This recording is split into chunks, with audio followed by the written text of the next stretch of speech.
Wassalatu wassalamu alaihi. Kalau pemerintah sekarang yang ada ini cuman pandai main hutang ke luar negeri, anak cucu kita akan dijerat oleh hutang sampai hari kiamat.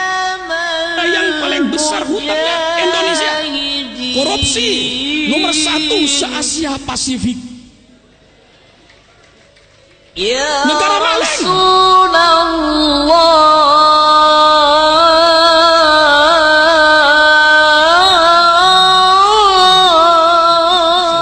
Assalamualaikum warahmatullahi wabarakatuh.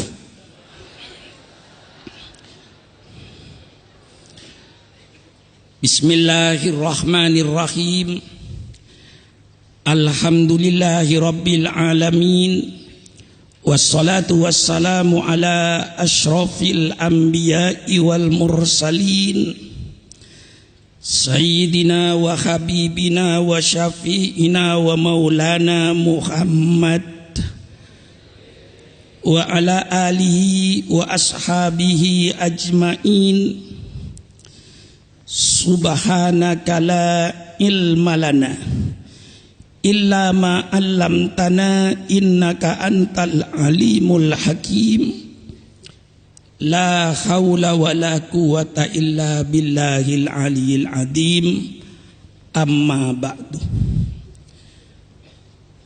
Para alim ulama yang saya muliakan, tentu tidak bisa saya sebut satu persatu dari banyaknya dengan tidak mengurangi takzim saya kepada beliau. Wabil khusus kepada Al-Mukarram Kyai Hudori, Kyai Abdurrahman Hudori selaku pengasuh daripada asrama perguruan Islam. Hadirin dan hadirat sekalian yang berbahagia, alhamdulillah pada malam hari ini saya dapat kembali bersilaturahmi setelah beberapa tahun barangkali saya tidak berjumpa dengan bapak-bapak dan ibu-ibu. Malam ini alhamdulillah kita dapat kembali bersilaturahmi seperti barangkali 15 tahun yang lalu. Hadirin sekalian yang berbahagia, sebelum saya menyampaikan hal-hal yang kita hadapi pada masa kini, terlebih dahulu saya mau mengajak mari untuk pasang niat terlebih dahulu. Pada malam ini kita mengadakan tasyakur ikhtitam Pondok Pesantren Tegal Rejo ini dengan mengadakan pengajian. Saya ajak terlebih dahulu mari pasang niat. Mengapa saya mengutamakan niat? Karena Allah Subhanahu wa taala melihat perbuatan hambanya itu, yang dilihat oleh Allah niatnya apa. Saudara bikin masjid niatnya apa?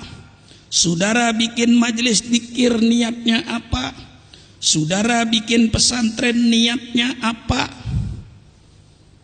Saya teringat ketika Sayyidina Umar Ibnul Khattab radhiyallahu anhu membaca ayat-ayat suci Al-Quran yang berkenaan dengan hijrahnya Rasulullah dari Mekah ke Madinah,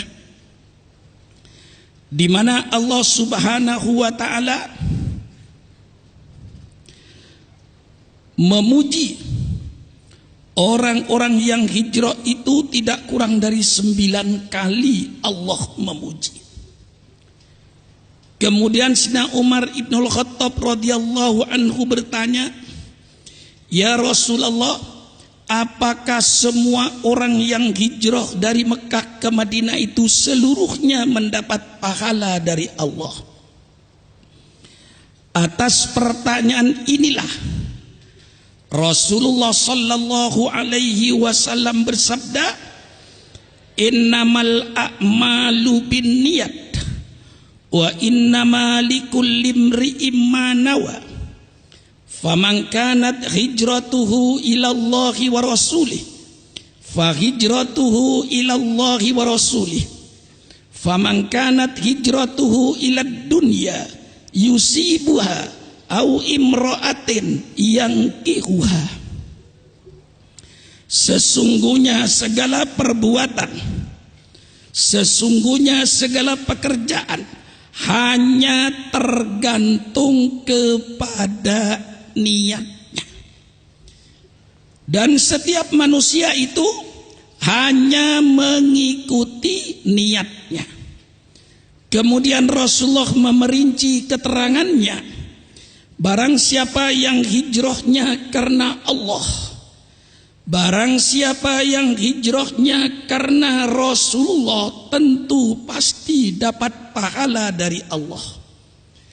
Barang siapa yang hijrahnya ke Madinah, niatnya untuk kepentingan dunia, ia akan dapat dunianya. Jangan mengharapkan pahala dari Allah. Dan barang siapa yang hijrahnya ke Madinahnya niatnya karena perempuan,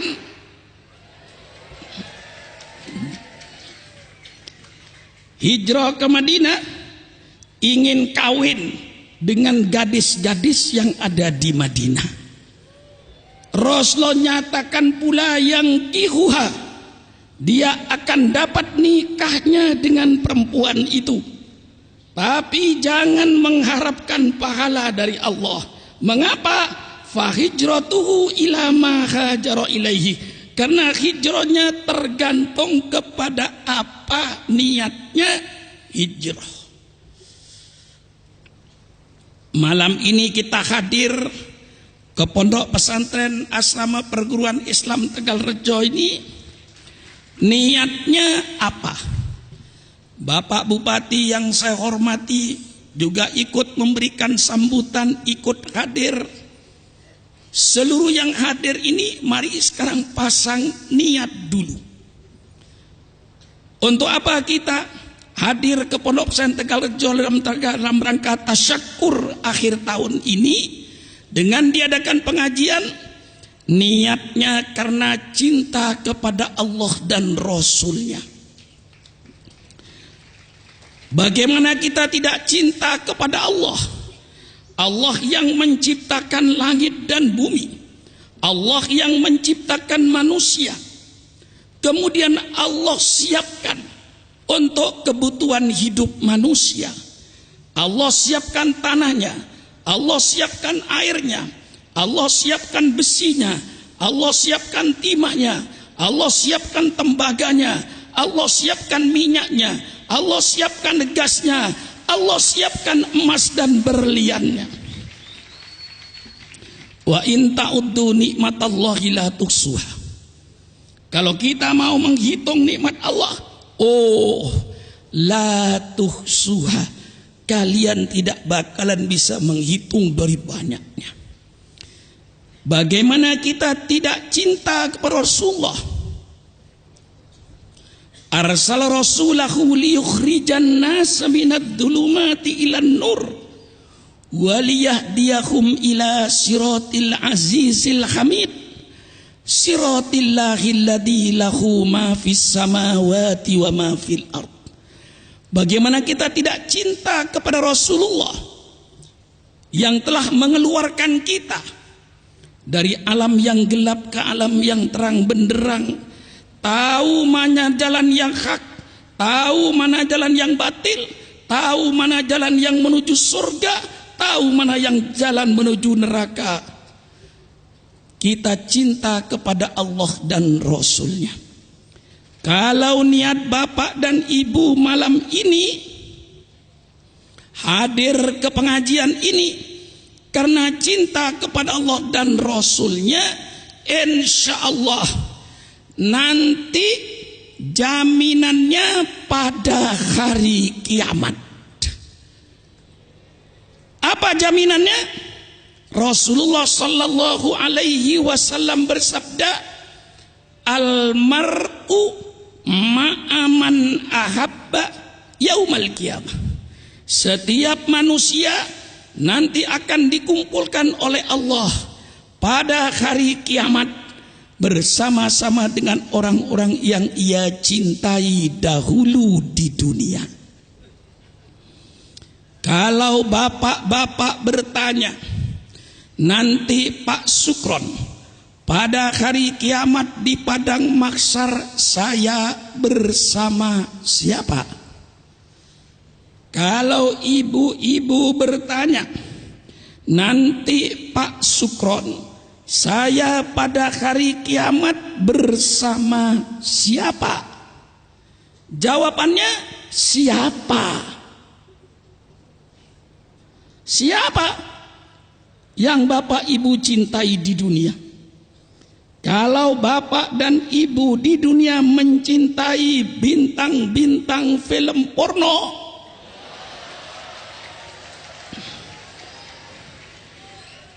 karena cintanya dengan bintang film porno, nonton film porno, lupa sholat maghrib, lupa sholat isya, baca majalah-majalah porno, lupa membaca kitab suci Al-Quran. Jangan khawatir, nanti pada hari kiamat pasti insya Allah oleh Allah akan dikumpulkan bersama-sama dengan bintang-bintang film di tengah-tengah api neraka.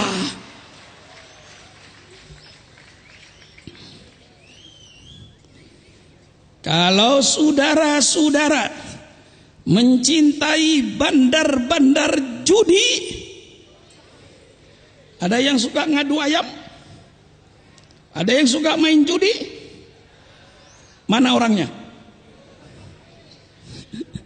Kalau saudara mencintai bandar-bandar judi, bandar-bandar narkoba, bandar-bandar minuman keras, jangan khawatir, nanti di padang mahsyar akan bersama-sama dengan mereka di tengah-tengah api neraka. Kalau saudara-saudara mencintai orang yang baik-baik, mencintai orang yang soleh-soleh, mencintai para ulama-ulama yang istiqomah, mencintai keluarga-keluarga Rasulullah, mencintai sahabat-sahabat Rasulullah, dan mencintai Rasulullah sallallahu alaihi wasallam, insyaallah kita nanti akan bersama-sama mereka, bersama-sama dengan Rasulullah insyaallah ke surga. Amin ya rabbal. Niat yang kedua, untuk apa malam ini kita hadir kepada pengajian tasyakur Pondok Pesantren Tegal Rejo ini? Niat yang kedua untuk menghidupkan Islam di negara yang kita cintai, negara Kesatuan Republik Indonesia. Kalau saudara-saudara malam ini niatnya untuk menghidupkan Islam, insya Allah pahalanya besar. Rasulullah sallallahu alaihi wasallam bersabda, "Man ahya sunnati inda fasadi ummati falahu mithlu ajri syahidin." Barang siapa yang menghidupkan sunnahku, barang siapa yang menghidupkan agamaku di tengah-tengah kerusakan umatku, maka pahalanya sama dengan pahalanya orang-orang yang mati syahid di medan perang. Apalagi negara kita sekarang yang dilanda oleh multi krisis ekonomi yang berkepanjangan. Apalagi sekarang barang-barang menjadi naik, sembako naik, cabai naik, listrik naik, serba naik. Di tengah-tengah krisis macam ini, mari kita tegakkan sunnah Rasulullah Sallallahu Alaihi Wasallam. Yang lebih dahsyat lagi, sedang krisis kepemimpinan.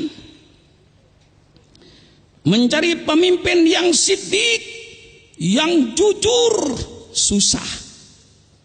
Ada pemimpin yang jujur, tapi banyakannya yang tidak jujur. Mencari pemimpin yang amanah, yang bisa dipercaya, tidak berkhianat kepada rakyatnya, susah. Mencari pemimpin yang tabligh, yang selalu menyampaikan kebenaran, bukan menyampaikan kebohongan-kebohongan terhadap rakyatnya, susah. Mencari pemimpin yang fatonah, cerdas. Mengapa di dalam Islam kita disuruh mencari pemimpin yang cerdas? Karena pemimpin ini gunanya untuk menyelesaikan kesulitan-kesulitan rakyatnya. Kita 65 tahun merdeka, masih banyak rakyat yang kesulitan untuk cari makan satu piring. Apakah karena pemimpinnya yang tidak cerdas atau pemimpinnya yang tidak siddiq? Cerdas tapi tidak jujur, rakyat tetap sengsara. Betul? Betul? Jujur tidak cerdas, ya tidak bisa menyelesaikan masalah rakyatnya. Negara Indonesia, negara yang terkaya, Ki Abdul Rahman. Saya merasa ketika saya naik bus dari kota Amman menuju Baghdad di Irak, perjalanan 1000 km jalan darat, karena itu diembargo oleh Amerika. 1000 km jalan darat, yang saya lihat kanan kiri pasir batu, pasir batu, pasir batu, pasir batu. Masya Allah, lewat Magelang, sebentar-sebentar air, sebentar-sebentar air, Masya Allah. Yang paling kaya itu negara kita, tanahnya begitu subur. Apa yang tidak tumbuh di Indonesia? Kalau kau bangsa Eropa mempunyai buah apel, kami bangsa Indonesia mempunyai buah apel. Kalau kau bangsa Eropa mempunyai buah anggur, kami punya buah anggur. Kalau kau mempunyai jeruk, kami punya jeruk. Semua buah yang kau miliki kami punya, tapi buah yang kami punya kau tidak punya. Semek cari di Eropa, ya.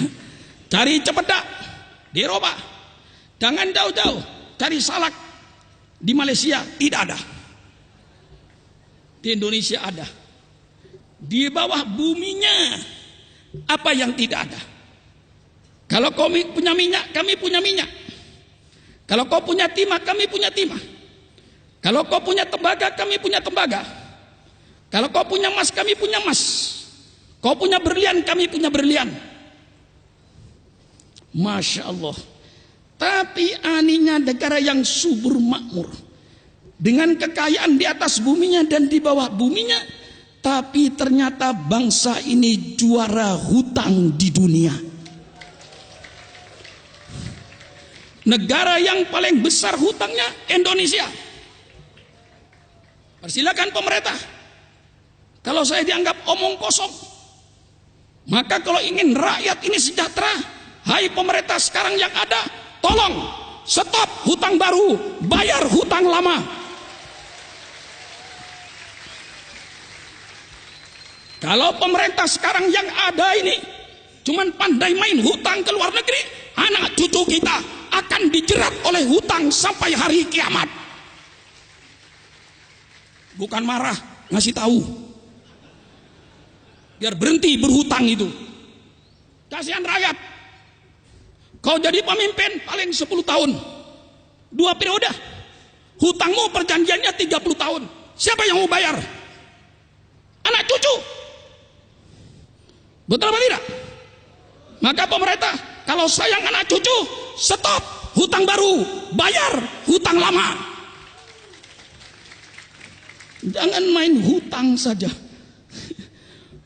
Hutang paling gede, juara.